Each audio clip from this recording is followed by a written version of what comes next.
Welcome back to my channel, and today is the first video in my Getting to Know Me series. In each of these videos, I will be covering a topic that I might have briefly talked about in my introduction video back in November, December, just in a little bit more of detail. So today's topic is the Eurovision Song Contest. The Eurovision Song Contest has been going since 1956, and it started with 7 countries. My personal journey with Eurovision actually started in 2006 when I was in year 12, or my last year of high school. So, just by random, I somehow managed to watch the metal band Lordi win a TV show that I just randomly put on, or well, caught the end of. So that sort of got me intrigued. But it wasn't till 2010 that it was the first contest that I watched in its entirety, which includes 2 semis and 1 grand final. And since then, it has become a key event that I've watched every year since then. 2014 was an important year because I had decided to start taking the contest a little bit more seriously, in the way that I would start analyzing each song along with its staging. So this sort of led me down a rabbit hole, which led me to find the live stream run by ESC Extra on YouTube all the way back in 2015. The very first year Australia was invited to contend in the contest. So I watched the live shows, which were at 5 a.m. and still are these days. Also, the rebroadcast that was held in the evening, which is still held, but traditionally now only the Friday, Saturday, and Sunday night. So this live stream actually was broadcasting from inside the press center, which was actually the first time I realized that there was a press centre at Eurovision. So this live stream opened up Eurovision in a completely different way that I had never experienced before. And I got to know all the little details, all the behind the scenes goss. And they even had artists that came on the stream to like sort of give mini interviews, or someone would actually take a second laptop to the artist so they could get an interview with live questions, which, because there was one act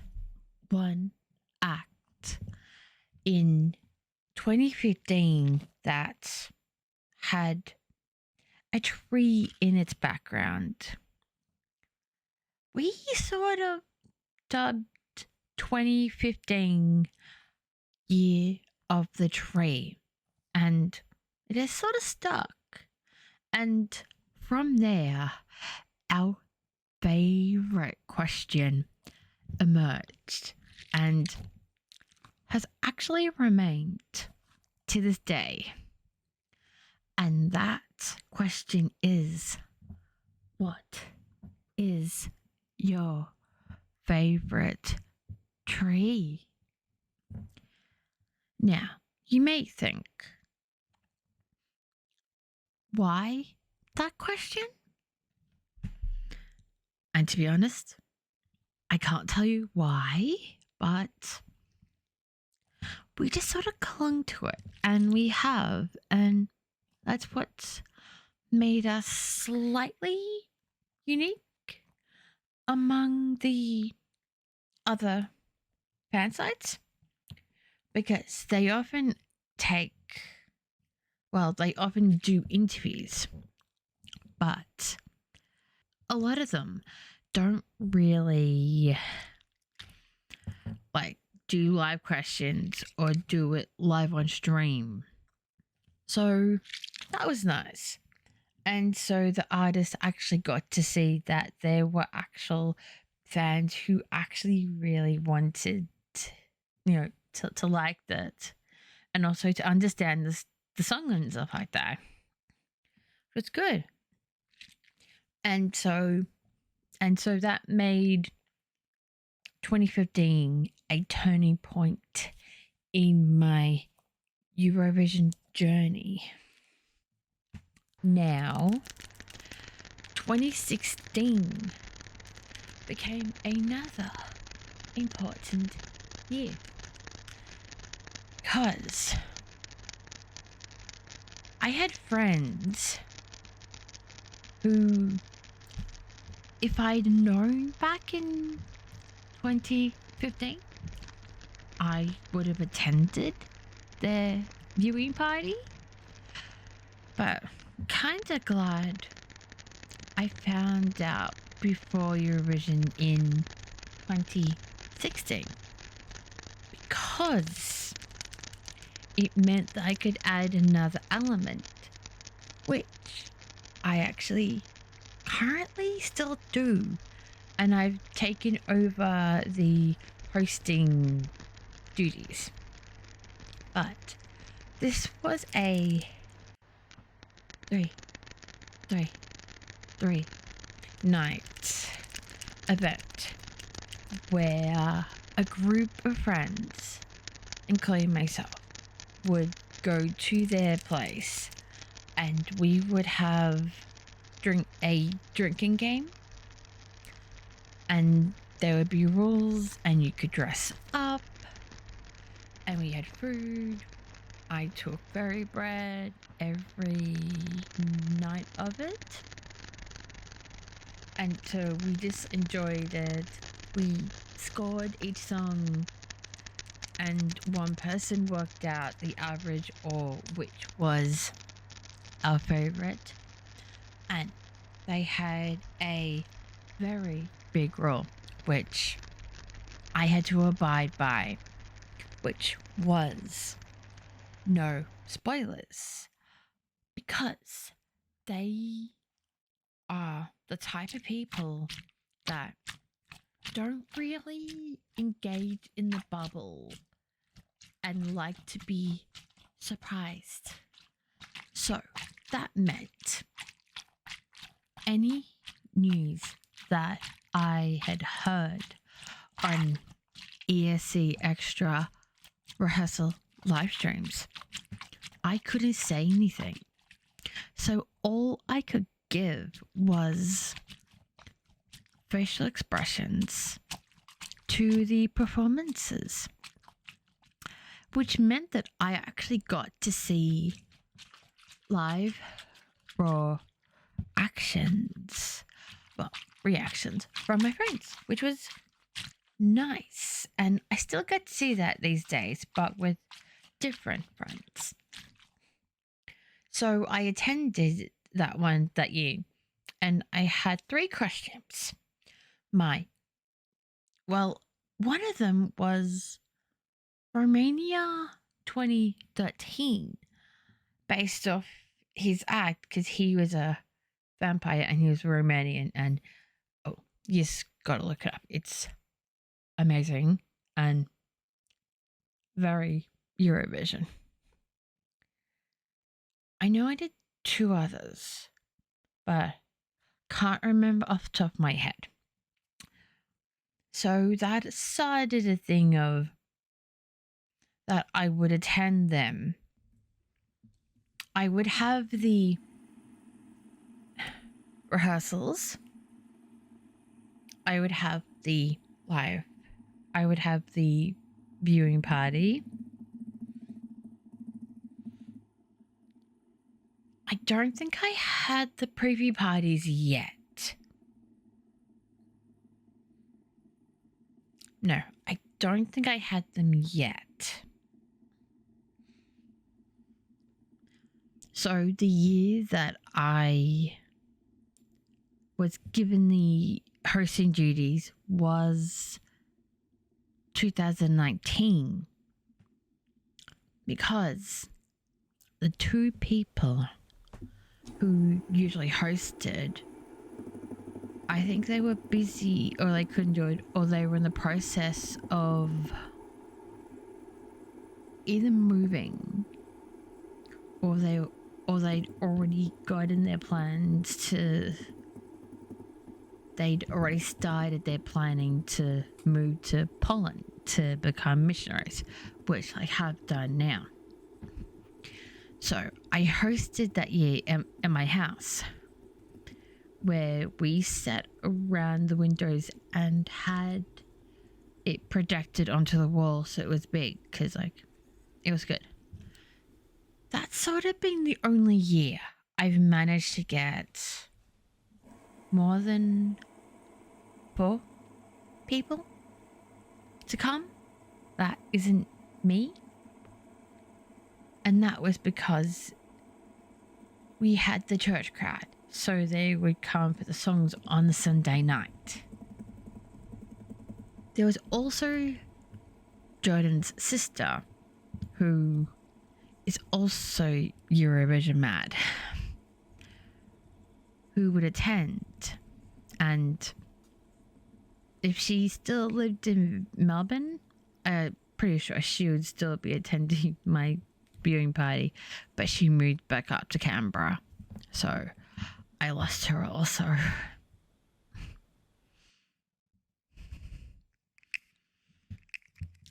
So that has been a key thing since 2016, and that hasn't stopped. Well, except for 2020, but that was the year that Eurovision didn't happen because of the global situation.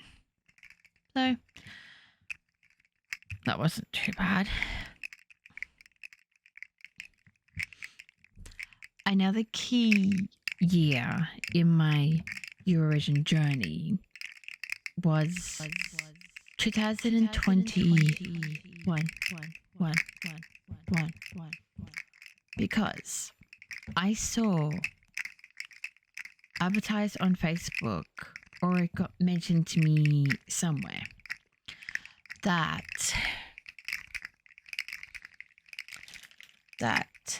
the official Eurovision Club of Australia, called OGAE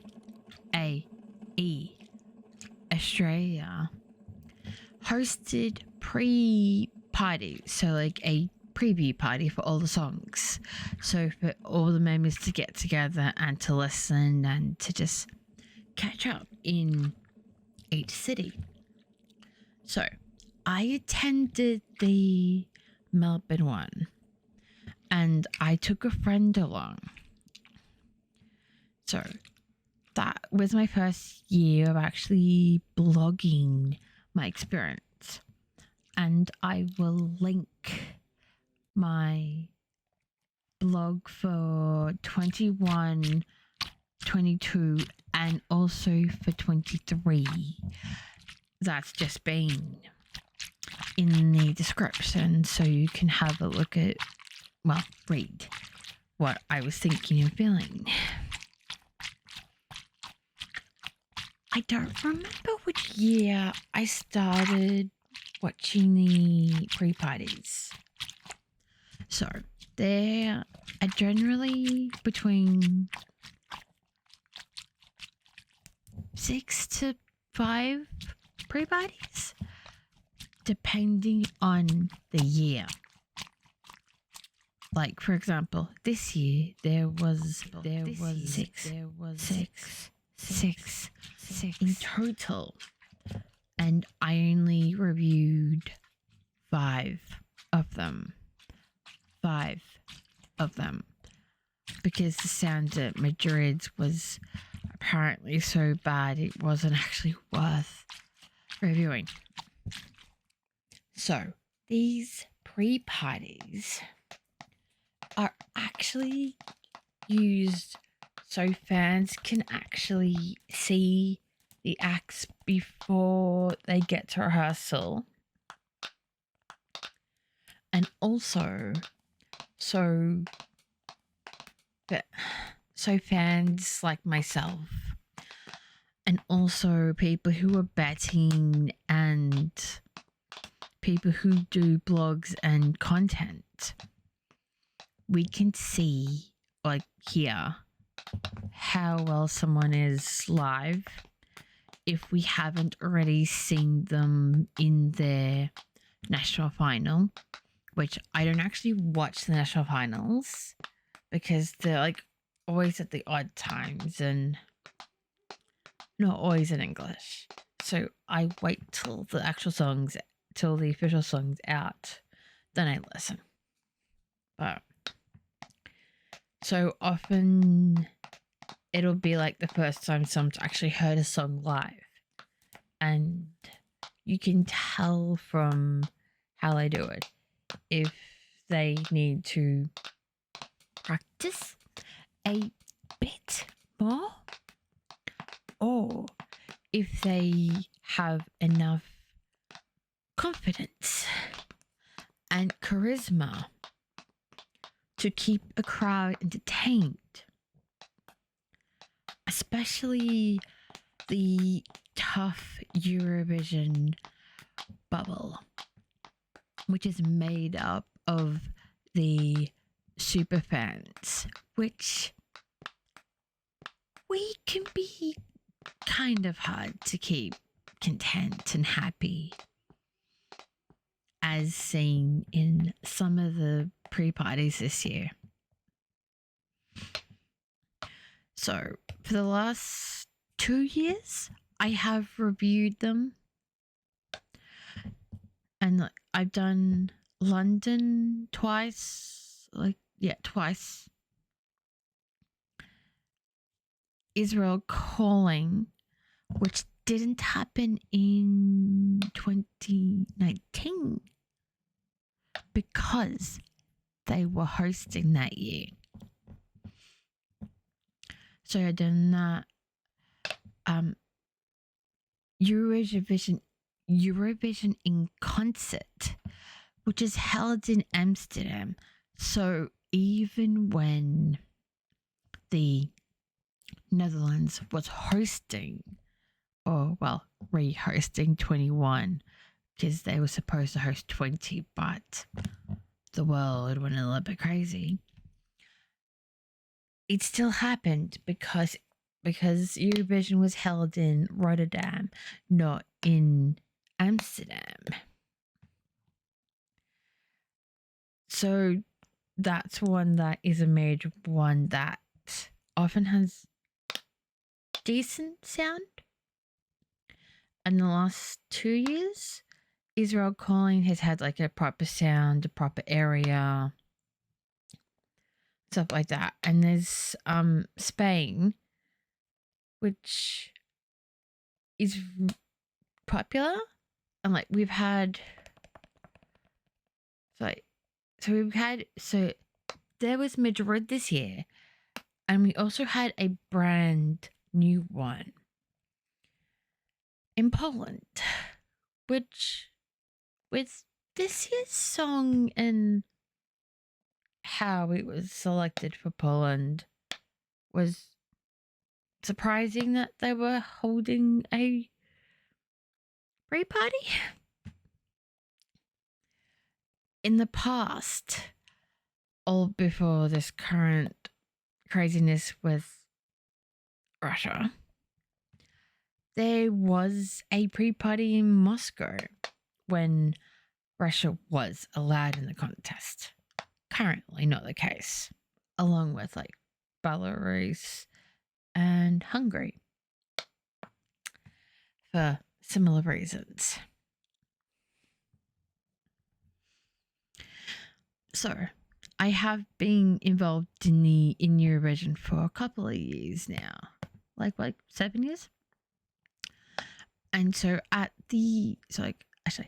day after the 2021 preview party, I joined OGAE Australia as a member, which is for a very good price. You get a lot. I mean, I don't take advantage of actually going to Eurovision because you can get packages and tickets slightly easier, but I'm okay with that. I don't really want to go. I like that I can talk to like-minded people who don't mind spoilers and you have passion for it. So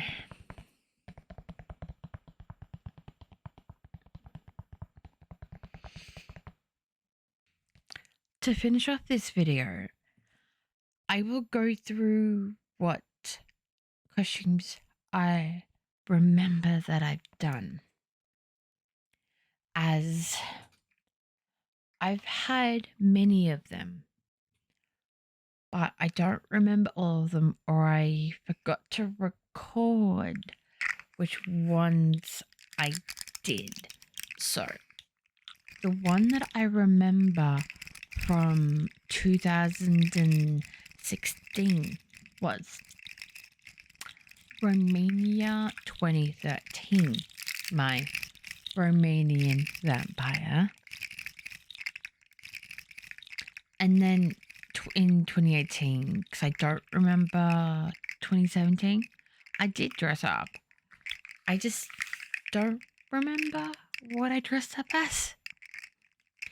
So for 2018, I did Denmark for the first semi-final, Hungary for the second. That might have been the 2017 costume.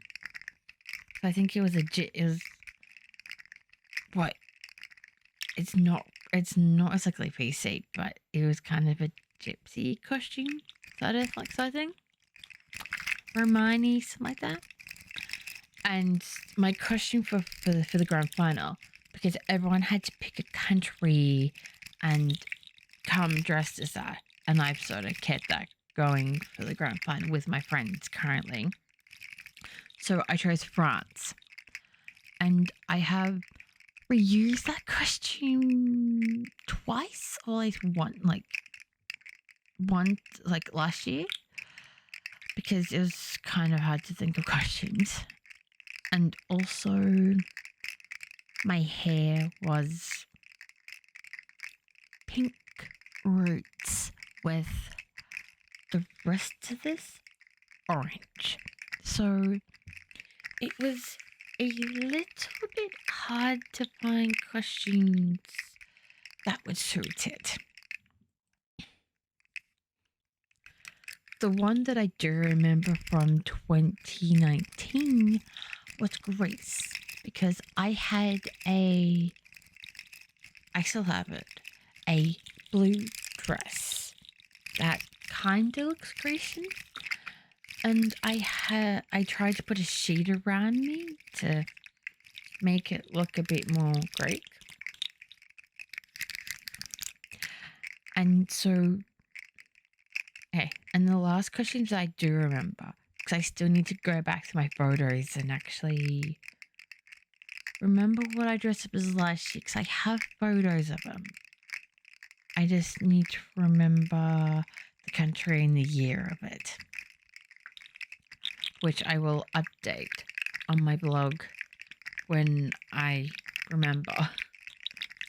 But my costumes for 2021 were Romania 21, which used this hoodie and actually my pajamas, because it actually was comfy and suited.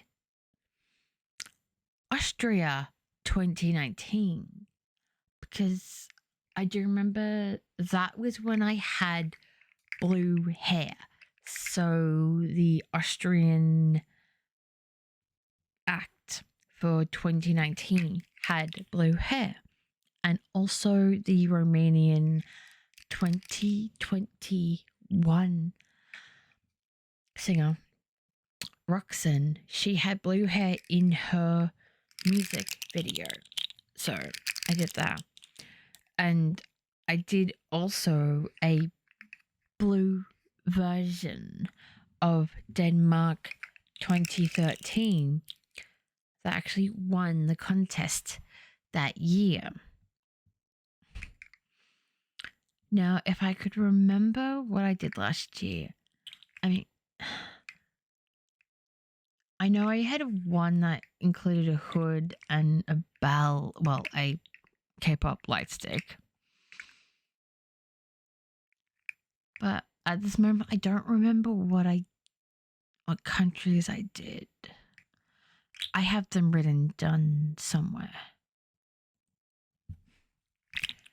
This slug I have in my hand is part of one of my costumes for this year.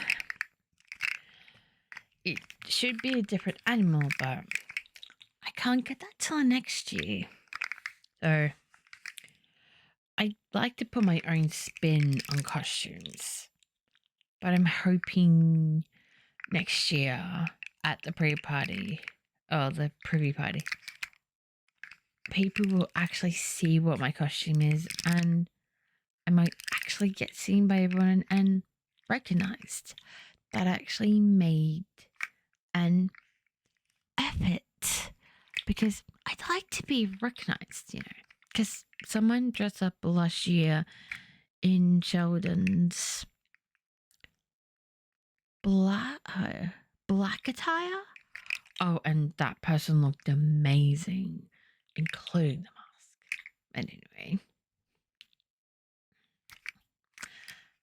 thank you for watching this video.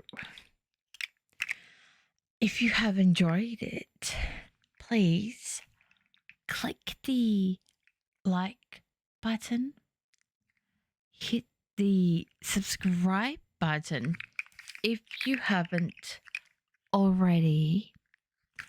Also, don't forget to hit the notification bell so you don't miss out on any future videos.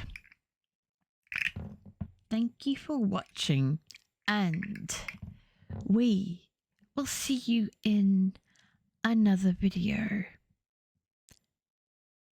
Goodbye and good night.